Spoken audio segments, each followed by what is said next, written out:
اعوذ باللہ من الشیطان الرجیم بسم اللہ الرحمن الرحیم۔ شروع اللہ کے پاک نام سے جو رحمان اور رحیم ہے۔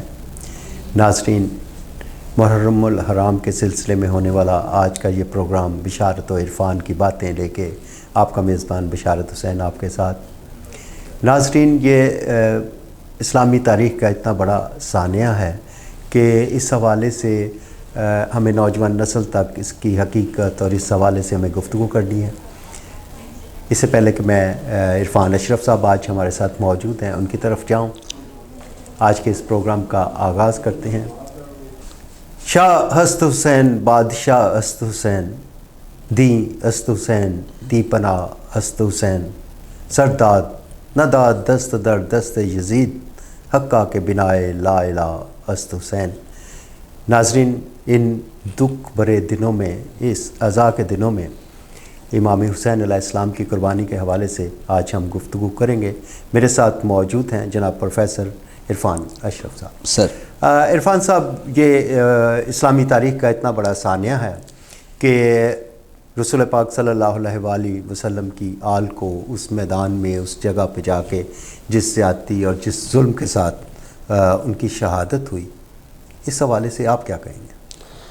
بشارت بھائی، اس سے بڑا سانحہ اس کائنات میں ہو نہیں سکتا۔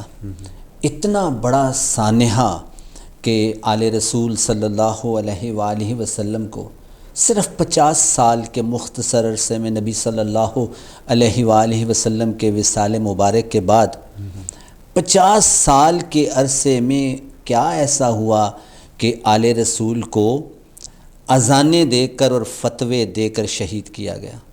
اور یہاں پر بھی وہ لوگ ٹھہرے نہیں ہیں۔ ایک کربلا ہے جو کربلا میں ہوئی ہے، اور اس کے بعد اس سے بڑی کربلا ہوئی ہے جو شام تک کا سفر ہے۔ اور اس شام تک کے سفر میں آل رسول صلی اللہ علیہ وآلہ وسلم کی پاک بیبیوں کے ساتھ جس طرح سے ان کو پیدل چلایا گیا ہے، جس طرح سے امام زین العابدین سرکار کو بیڑیوں میں جھکڑ کر شام کے دربار تک پہنچایا گیا ہے، یہ اس سے بھی بڑا سانحہ ہے۔ بہرحال یہ ایسا موضوع ہے کہ اس کو بیان نہیں کیا جا سکتا۔ اور ہمارے استاد محترم واصف علی واصف رحمۃ اللہ علیہ فرماتے ہیں کہ کاش تم کربلا دیکھ پاؤ، اور وہ دعا کرتے ہیں کہ کربلا بیان نہ کرو، کربلا دیکھو، اور اگر تم کربلا دیکھ لو تو تمہیں پتہ چلے کہ وہاں پر کیا ہوا تھا۔ اور وہاں آل رسول صلی اللہ علیہ وآلہ وسلم کے اصحاب، آل رسول صلی اللہ علیہ وآلہ وسلم کے بچے، آل رسول صلی اللہ علیہ وآلہ وسلم کی پاک بیبیاں، انہوں نے کس صبر و استقامت کا مظاہرہ کیا تھا، اور وہاں پر انہوں نے ڈٹ کر اس دشمن کا مقابلہ کیا تھا جو کائر تھا اور جو ڈرپوک تھا، اور وہ یہ جانتا تھا کہ اگر امام کو راستہ دے دیا گیا، امام کو وہاں تک پہنچ دے دی گئی، تو ان کے سارے منصوبے ملیہ میٹ ہو جائیں گے۔ تو بشارت بھائی، کربلا بیان کرنے والی بات نہیں، یہ دیکھنے والا مقام ہے۔ عرفان صاحب، یہ کربلا کا واقعہ کا ایک دم نہیں ہو گیا، اس کے پیچھے پوری ایک ہسٹری ہے، ایک ہے۔ یہ پورے قافلے نے مدینہ سے سفر شروع کیا، حج کے موقع پہ خانہ کعبہ میں پہنچے۔ حالات ایسے تھے کہ امام حسین علیہ السلام نے حج کو عمرے میں تبدیل کیا اور وہاں سے نکلے کربلا کی طرف۔ ان کے ساتھ چھوٹا سا قافلہ، ان کی بیبیاں تھیں، گھر والے بچے تھے، چھوٹے بچے، بڑے بچے، سارے ان کے احباب جتنے بھی تھے۔ 72 کا قافلہ چلتا جا رہا ہے کربلا کی طرف۔ اور امام حسین علیہ السلام جب اس جگہ پہ پہنچے اور انہوں نے پوچھا یہ کون سی جگہ ہے، انہوں نے اس کا نام بتایا، یہ کربلا ہے۔ انہوں نے کہا ہم صحیح جگہ پہ آ گئے، اور اس کے بعد انہوں نے اس جگہ کو خریدا۔ اور شاید یہ اس لیے نہیں خریدا کہ انہوں نے بچوں کو وہاں پہ آباد کرنا ہے، اس لیے خریدا کہ وہاں پہ ان کے بچوں کی شہادتیں ہوئیں۔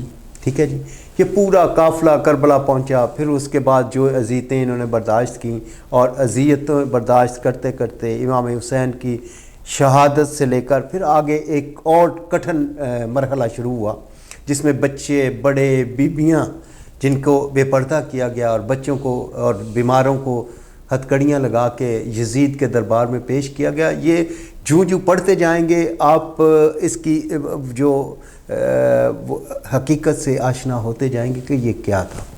تو میں سمجھتا ہوں کہ تاریخ میں اس سے بڑا تلخ اور سخت واقعہ کوئی نہیں ہے، اور امام کی شہادت جو ہے وہ یقیناً اس بات کا ثبوت ہے۔ وہ اس طرح سے جی کہ جناب اسماعیل علیہ السلام ایک نبی کی بیٹے تھے، اشارہ ہوا کہ ان کی قربانی دینی ہے، لیکن جب قربانی دینے کا وقت آیا تو اس قربانی کو روک دیا گیا، اس کی جگہ پہ دمبا آ گیا اور وہ قربانی دی گئی۔ شاید اس لیے شاید نہیں بلکہ حقیقتاً اس لیے اس چیز کو روک لیا کہ میرے نبی پاک صلی اللہ علیہ وآلہ وسلم سب نبیوں کے سردار ہیں، یہ قربانی ان کی آل کے حصے میں آنی تھی، تو وہ امام حسین علیہ السلام نے اسی قربانی کا اختتام جو ہے وہ کربلا کے میدان میں کیا، اور اپنے معصوم بچوں کے ساتھ ان کی بھی شہادتیں، ان کی بھی صرف ایک شہادت نہیں ہوئی، بہت سی شہادتیں ہوئی، تو یہ اسی واقعے کا اسی کا ایک اینڈ رزلٹ تھا۔ بشارت بھائی، آپ نے تذکرہ کیا کہ یہ سفر حج سے شروع ہوا، میں یہ سمجھتا ہوں کہ یہ سفر اس مقام سے شروع ہوا جب نبی پاک صلی اللہ علیہ وآلہ وسلم نے حج سے واپسی پر یہ فرمایا تھا من کنت مولا فہذا علی مولا، تو یہ علی پاک سے بغض، علی پاک مولا علی پاک رضی اللہ تعالیٰ عنہ، ان کے ساتھ جو دشمنی پرانی چلی آ رہی تھی، یہ کربلا اس کا نتیجہ ہے۔ اور پھر آپ حضرت علی کے کردار اور کو اگر ذہن میں رکھیں تو حضرت علی کی جو زندگی ہے، میں معافی کے ساتھ کچھ عرض کروں کہ آپ کو اگر ہم جنگ کے بہت بڑے سپہ سالار کے طور پر دیکھیں تو حضرت علی پاک جیسا شجاع کوئی نہیں، اور اگر آپ ان کو اسپرچویلٹی میں اور روحانیت کے مقام پر دیکھیں تو روحانیت میں بھی وہ سب سے اونچے مقام پر، یعنی اسلامی ہسٹری میں حضرت علی پاک کی شخصیت ایک ایسی شخصیت ہے جو ہر ڈائمنشن میں ایک کرزمیٹک پرسنالٹی رکھتی۔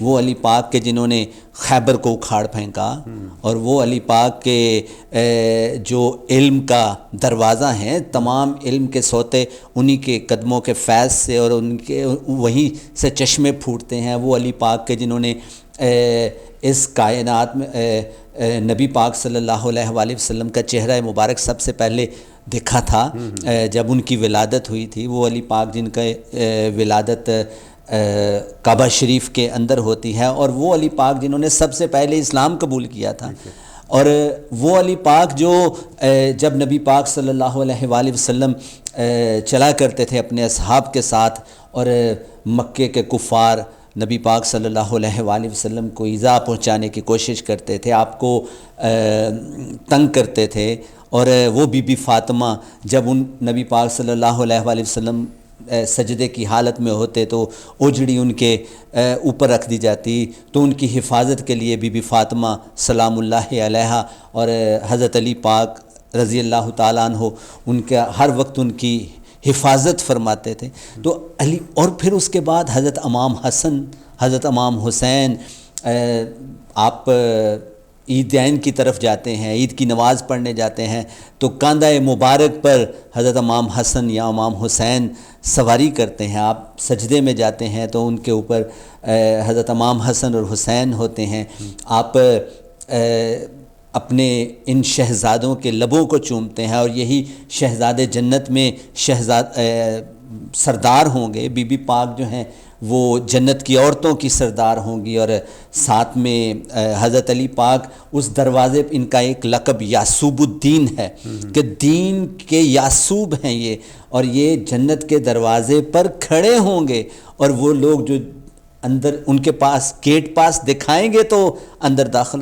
تو حضرت علی پاک، بی بی فاطمہ، امام حسن، امام حسین، اور اس خاندان کے لوگوں کو 50 سال کے عرصے میں مسلمانوں نے اذانیں دے کر، فتوے دے کر، اور کہا کہ جلدی کرو نماز میں دیر ہو رہی ہے، اور انہوں نے نماز میں پڑھنا ہے اللہم صلی علی محمد وعلی آل محمد، آل محمد پر درود بھیجنا ہے اور اسی آل محمد کو کربلا کے مقام پر شہید کیا جاتا ہے. اس سے بڑا ظلم اس پوری کائنات میں ہو نہیں سکتا. عرفان صاحب اتنا بڑا سانحہ ہے کہ اس کے اوپر بہت سی گفتگو ہو سکتی ہے. ایک ایک کریکٹر جو اس پورے میدان کربلا میں ہے وہ اس کی اپنی ایک مثال ہے.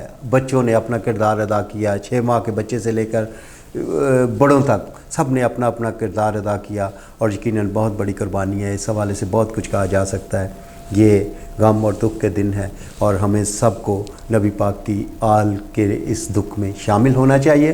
اور عرفان صاحب یقیناً اس میں یہ کوئی خوشی کی بات نہیں ہے, اس میں دکھ اور درد, یہ جب چاند دیکھتے ہیں لوگ تو درد اور دکھ کی داستانیں سامنے آنا شروع ہوتی ہیں, اور یہ بڑے ادب اور احترام کے ساتھ بغیر کسی مطلب کسی فقہ کے یا کسی چیز کو, اس میں کسی چیز کو جو ہے نا وہ شامل نہیں کرنا چاہیے.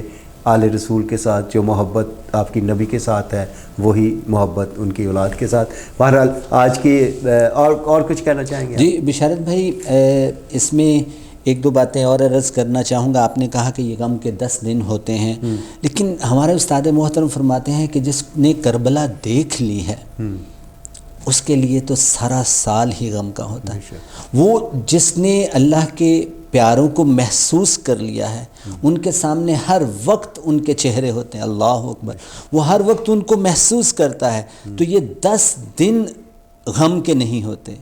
جن کے دل میں علی پاک ہیں, جن کے دل میں بی بی صاحبہ کی محبت ہے, جن کے دل میں امام حسن اور حسین کی محبت ہے اور آل رسول صلی اللہ علیہ وآلہ وسلم, ان کو کہاں چین آتا ہے؟ ان کا ہر دن ہر رات جو ہے وہ اسی محبت میں گزرتی ہے. اور ہم جب درود پاک پڑھتے ہیں, اللہم صلی علی محمد وعلی آل محمد, جب آل محمد کی بات کریں گے تو آل محمد یاد آئیں گے, اور آل محمد یاد آئیں گے تو آپ کی آنکھوں سے آنسو جاری ہوں گے.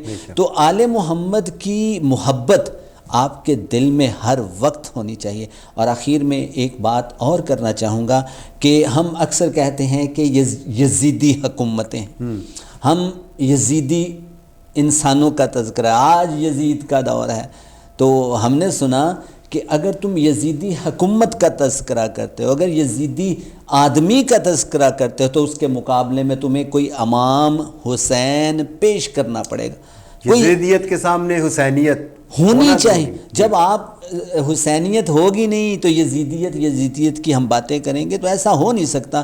تو کوئی ایسا کردار یا کم از کم ان کے کردار کی کوئی چھوٹی سی جھلک تو ہم میں نظر آنی چاہیے. تو بس اتنا سا آخر میں پیغام ہے کہ اس کردار کو جو حسینی کردار ہے, اس حسینی کردار کو اپنی زندگی میں لاگو کریں, درود پاک کی محبت کو اپنے دل میں اجاگر کریں, انشاءاللہ آسانیاں ہوں گی. بہت شکریہ جناب عرفان صاحب. ناظرین, ہمارے ساتھ عرفان اشرف صاحب موجود تھے. واقعہ کربلا کے حوالے سے ہم نے مختصر سی گفتگو کی. اتنا بڑا ٹاپک, لیکن اتنے چند لمحوں میں ہمیں انہوں نے دریا کو کوزے میں بند کیا. اور یہاں میں بھی آپ سے اجازت چاہوں گا اس شعر کے ساتھ کہ قتل حسین اصل میں مرگ یزید ہے, قتل حسین اصل میں مرگ یزید ہے, اسلام زندہ ہوتا ہے ہر کربلا کے بعد. اپنے میزبان بشارت حسین اور عرفان اشرف صاحب کو اجازت دیجیے گا. اللہ حافظ. پاکستان زندہ باد.